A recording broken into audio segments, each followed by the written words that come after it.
Let's take a little trip through my assistive braces. First, let me pull back my chair and put down my arthritis cushion. Don't know if you can tell, but see in there the honeycomb design because my tailbone frequently kills me. I sit on that wherever I possibly can. I've slowly accumulated these over time. I have on clearly neck brace and sleeves. These are my new arrivals because I just slather the muscle cream all over my neck, and I was like, I gotta find a more permanent option for this. It's supposed to be heated, but I haven't read the instructions yet, so right now I'm just using it as a brace. The time that I typically use my braces is in the morning because that is when I am the most uncoordinated and in pain. And if I don't get in front of my pain, then I have one of those central sensitization syndrome echo chambers that can become extraordinarily painful. So I decided to spare myself some muscle cream daily and just go ahead and get the neck brace. I have this upper back brace.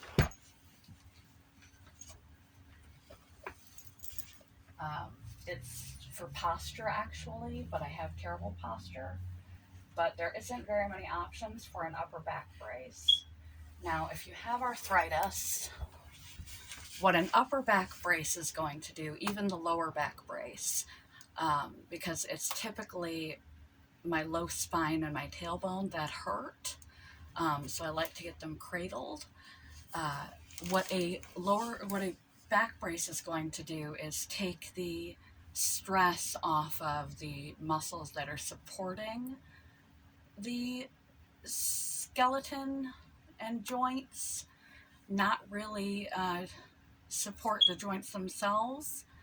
But when we have a tighter and injured area, we carry ourselves differently to avoid injuring that area. So we have bad posture and awkward positions that we're placing weight where it shouldn't be. And the muscles around the area tighten and clench because it's trying to protect the injured area. It's a natural unconscious response of our musculoskeletal system. And so the back and the neck braces provide support, so that allows the other muscles that are surrounding and are tense, trying to protect the injured area, to relax, and this will decrease your pain. I also, because I wear them daily, almost nonstop, ordered another pair of rheumatoid arthritis gloves because these other ones badly need a wash. These are gray, they're not black, so they don't match as well, but they were the cheapest ones. And as I mentioned on Instagram not many days ago, I got an elbow sleeve because my elbows have started to kill me in the mornings as well. And there's not really much, again, just another place just like my neck that I was just slathering muscle cream on, or putting a heating pad against or icing it and just, trying to navigate that when I know I learned a valuable lesson when I first got these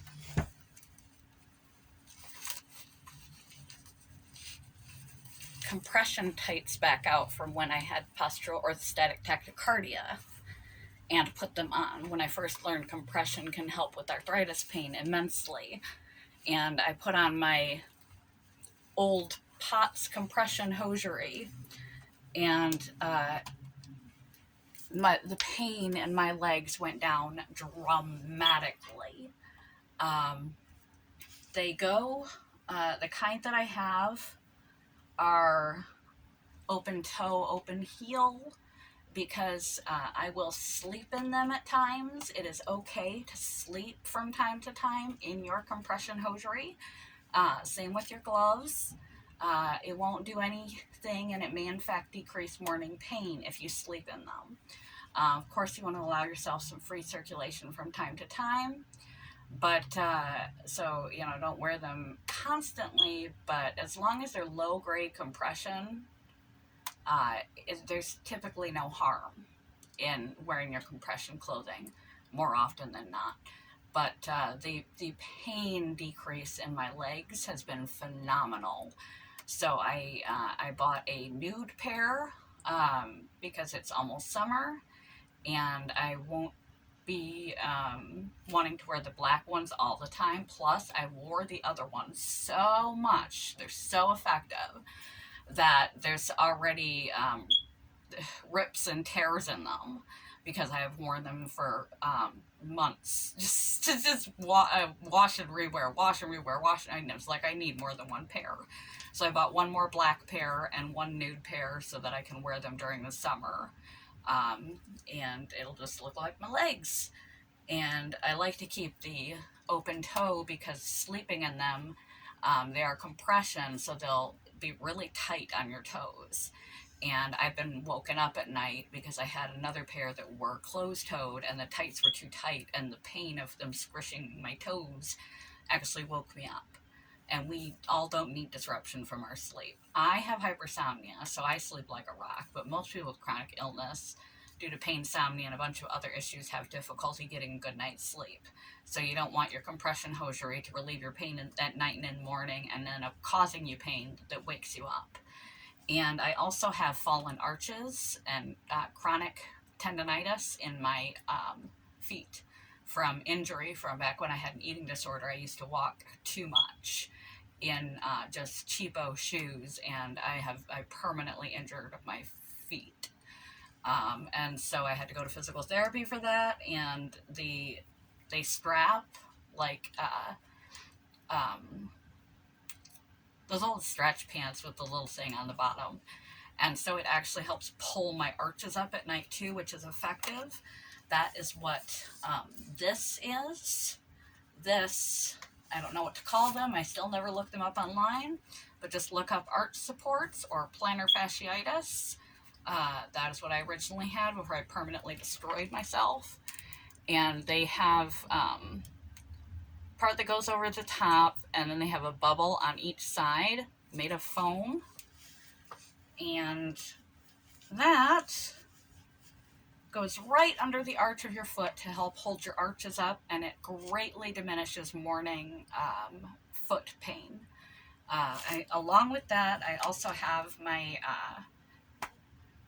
knee braces, ankle braces, and wrist braces that I've had for some time. And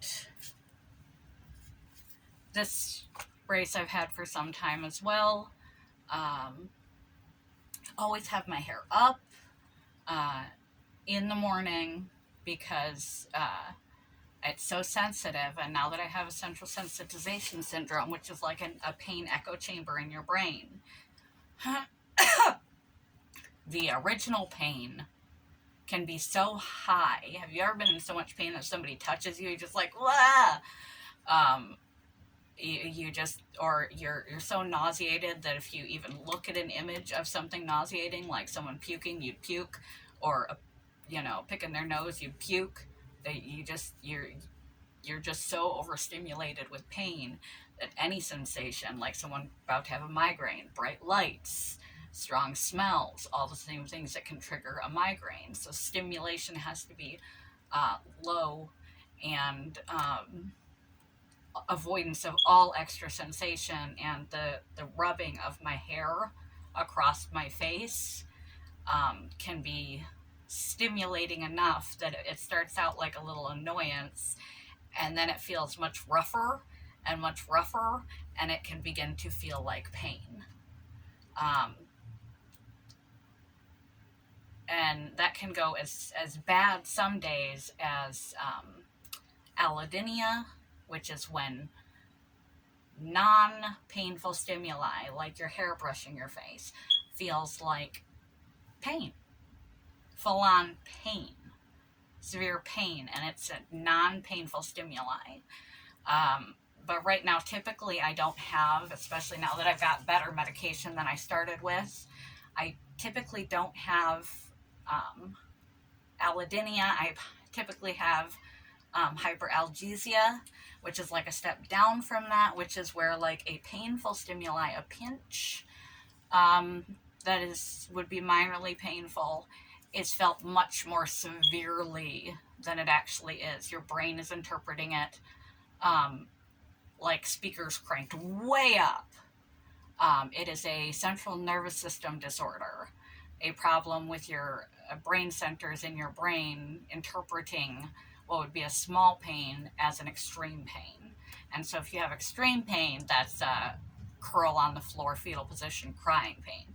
So I want to try and get in front of that, in front of my RA as quickly as I possibly can by bracing up and get in front of the triggers, the familiar pain triggers of my fibromyalgia sensitization syndrome, by getting in front of anything that would cause my central nervous system to go, oh my God, that's happening. One of them is my sleep inertia, and that has been greatly decreased by my narcolepsy medication.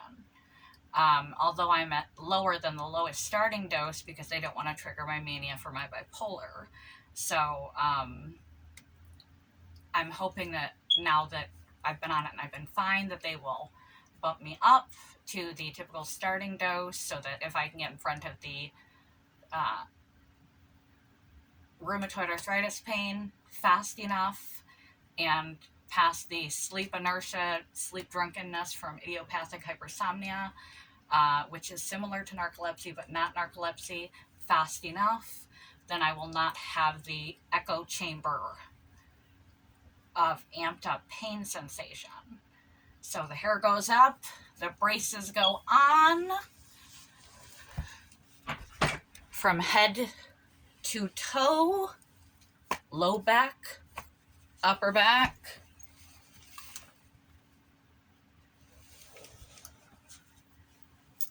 elbows, wrists, hands, neck, my entire legs and hip area from the compression hosiery. My knees and my ankles need a little bit more because that's where the joint is. That's where the pain is more pronounced and begins at. So the quicker I can constrict and quell that, the better. And my already problematic, before I got injured, arches, I use arch supports to help that prior injury. I also had a prior injury years and years ago on my tailbone, and that is why I had to give in and get the arthritis seat, so that 90% of the time I'm sitting on the arthritis seat, because it is it's an injury that never, once I got healed, the fracture healed, it never bothered me again, and that was when I was like 16. So that's like too many years ago now, and it's never caused me any problems. And then about a year into arthritis, year or two of arthritis, it's causing me issue. Old injuries, old joints, things that are already inflamed or damaged are going to be a problem for you. So don't be surprised when that happens. Also, since I'm showing off my stuff that I have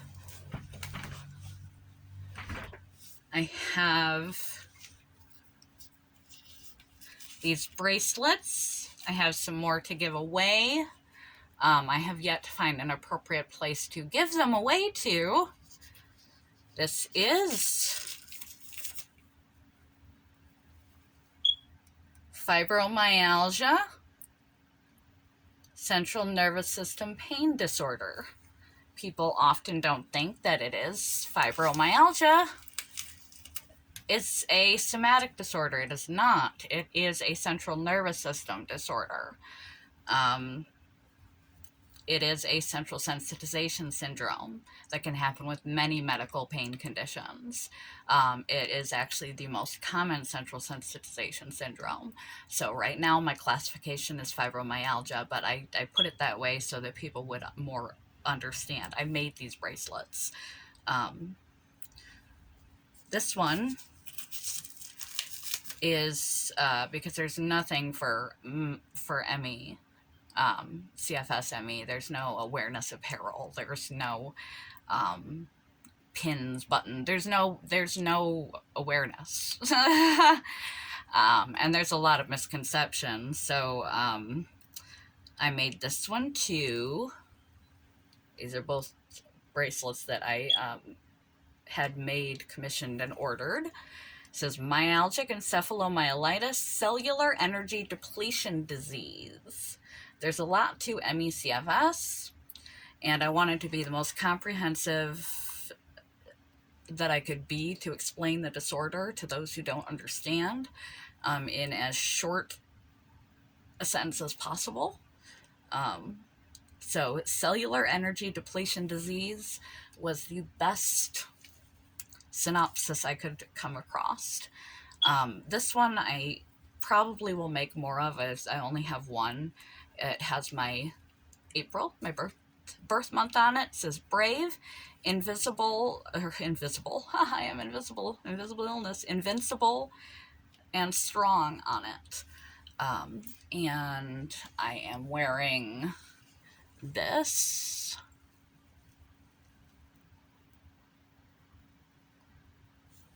This is beautiful. I collect keys, old-fashioned like skeleton keys, and this very much looks like an old-fashioned skeleton key. In its design, it's very ornate. And camera might not be picking it up so well, but it's very ornate, and it is a spoon, because I and people like me are spoonies. If you are unfamiliar with what the term spoonie means, a spoonie is an individual who has an illness that causes either or and or both exhaustion, which could be muscle weakness,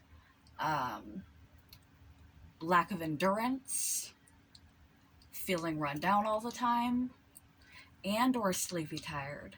You need to be very specific when you talk to your doctors about when you say, I feel tired, or I feel exhausted, or I don't have energy. You really need to be very descriptive, because when people say, I'm fatigued, they don't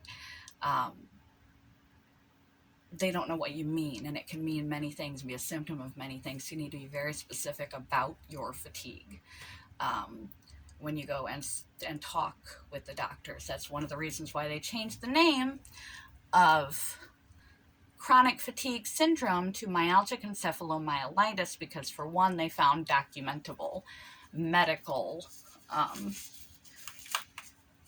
variations between them and the general population in studies. It is now a medical issue, again, not a somatic issue.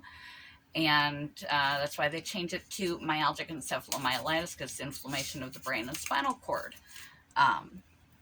Also, central nervous system disorder, because that's part of your central nervous system. There's issues with metabolism, with oxygen saturation, with your immune system, among many other areas of the body. But enough diatribe off CFS. I mean, anyone that has impairments of chronically exhausting or chronically painful illnesses that make them incapable of doing the doings of otherwise healthy people. Dysautonomia would be another one. POTS, postural orthostatic tachycardia, severe narcolepsy, severe epilepsy. Notice that most of these issues, practically every of the 180 autoimmune disorders that there are, which was a surprise to me. I didn't realize there was that many autoimmune disorders, but there are. Those many of those are invisible as well. Lupus and Lyme and heart issues, cystic fibrosis. The list goes on and on of people who look healthy but are not.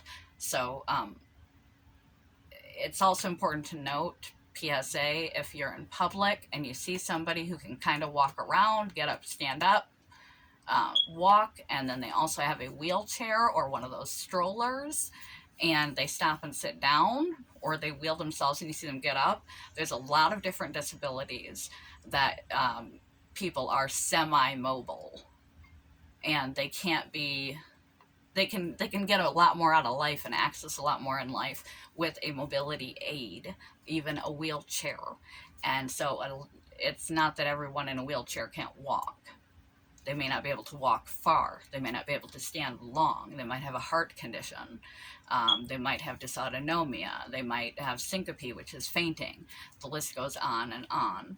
So it allows them to access more of the world. So please don't judge people that you see out and about with a stroller. I myself, I'm going to have my boyfriend put it together because I cannot, am getting a stroller. I really put that one off for a long time. I've had this illness for about 3 years now, and anemia for about 4 months. I'm hoping when I finally get my infusions, I will feel a little bit better, but the saying goes that if you have thought about the fact that because a lot of people with disabilities don't want to admit they're disabled enough that they need an assistive device of any kind. But if you get to the point where you're thinking it might benefit you, you're probably already past the point that you need it. So I have all these braces because constriction,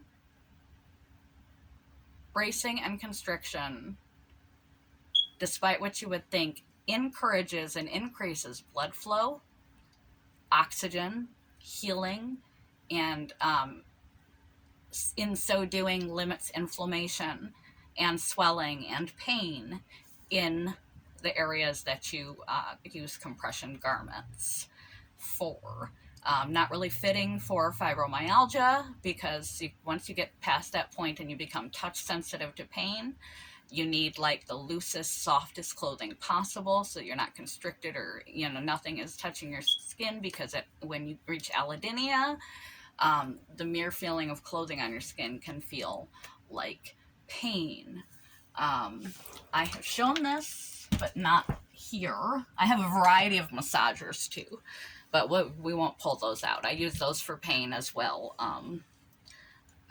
Massaging is a good idea, self-massaging. I have this that I use occasionally, not very often, when I'm really bad in the morning from time to time, and I've used it after surgery. So every now and then I will take this out. This is a cane. It's a walking stick cane, and it is the coolest one I've ever seen. So first you pull this up, and then you turn it, take the little knobby doojab off. If I had to get a cane, if I wanted to bite the bullet, I wanted to get something cool. And pull this out, and this average ordinary cane is now a totally functional binocular. It actually really works.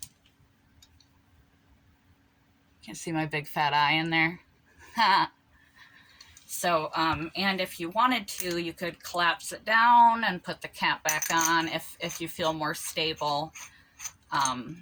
Walking like this with something to grip onto, you can grip onto the top of it like that as well. Make sure it's all folded up. Put it back down and go. So if you're, say, walking in the park and your little wobbly on your feet for the day, or you have POTS and you need the extra stability in case you get a little wobbly on your feet for the day. This little doojobby is quite nifty. You go camping, you go hiking, you go for a walk, and when you see something cool in the distance, or you stop at a park bench and you bird watch, sweet. And it was just so unique that I couldn't resist. And I also finally broke down and got a shower seat. I got, fortunately, I'm not that big, so I could get a small one. I'll be right back.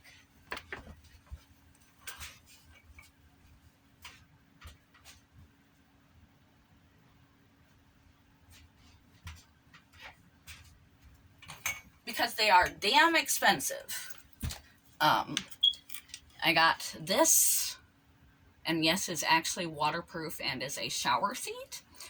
And I tried it. It supports my weight because standing in the shower is often too much for me again, just like it was when I had the POTS diagnosis, because the hot water opens up your blood vessels and the blood pools in your legs, you get dizzy, and you need to take a rest afterwards. If I was seated, I would take more showers than I do. I would be less of a dirty hippie, and I'd feel better about myself. So these are the things that I have, plus my forever suggested Mary's muscle phrase is, and then my variety of massagers, my circulation leg pump. These are all methods that I use that are non-medicinal to help with my pain conditions, to help with my mobility, to help improve the quality of my life, help aid awareness. And I also, and this will help me to be cleaner, which will help me to feel better about myself. The stroller will enable me to take nice long walks with my boyfriend again, which I haven't been able to do in a long time, which will, because I can stop anywhere I need to and rest along the way, I'll be able to do this again with him. It'll improve our relationship and the quality of my life. Also, I got a 2-seater bike to do the same. And lastly,